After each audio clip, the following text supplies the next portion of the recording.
ភិបាលខេត្តកំពង់ចាមបានស្នើឲ្យបើកវគ្គបណ្ដុះបណ្ដាលបច្ចេកទេសពង្រឹងសមត្ថភាពចំណេះដឹងបន្ថែមទៀតជូនដល់ក្រុមគ្រូពេទ្យផ្នែកឆ្មប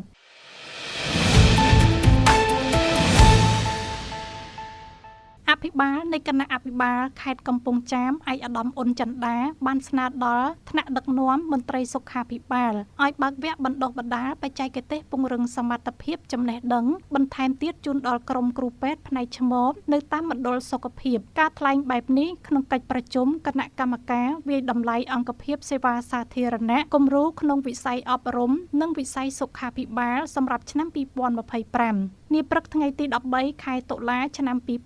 2025នៅសាលាខេត្តកំពង់ចាមថ្លែងក្នុងកិច្ចប្រជុំនេះឯកឧត្តមអ៊ុនចន្ទដាអភិបាលខេត្តកំពង់ចាមបានណែនាំឲ្យជំរុញផ្នែកពេទ្យឆ្មបឲ្យបង្កើនការអប់រំផ្នែកស្ត្រីមានផ្ទៃពោះដែលបានមកទទួលសេវាពិនិត្យផ្ទៃពោះនៅតាមមណ្ឌលសុខភាពនិងចុះអប់រំសុខភាពដល់ស្ត្រីមានផ្ទៃពោះនៅតាមសហគមន៍ឲ្យបានយល់ដឹងច្បាស់អំពីសេវាសម្រាលកូនដោយសុវត្ថិភាពក៏ដូចជាការចូលរួមទប់ស្កាត់អត្រាគ្រោះថ្នាក់មាតានិងទារកផងដែរបន្ទាប់ពីធ្វើបទបង្ហាញរបស់សម័យអង្គភាពអនុវិទ្យាល័យអន្លង់អកស្រុកកងមាសអនុវិទ្យាល័យទួលថ្មក្រុងកំពង់ចាមសាលាបឋមសិក្សាថ្លុកជ្រៅស្រុកកងមាសសាលាបឋមសិក្សាព្រែកដំបូកស្រុកស្រីសន្ធរមណ្ឌលសុខភាពស្ពឺស្រុកចំការលើនិងមណ្ឌលសុខភាពសណ្ដែកស្រុកបាធាយរួចមកឯកឧត្តមអភិបាលខេត្តក៏បានធ្វើការណែនាំអំពីភាពខ្វះខាតនិងជំរុញឲ្យអង្គភាពប្រឡងប្រណាំងទាំង6ខាងលើត្រូវបន្តការខិតខំប្រឹងប្រែងបន្ថែមទៀតនិងត្រូវមានសាមគ្គីភាពដើម្បីទទួលបាន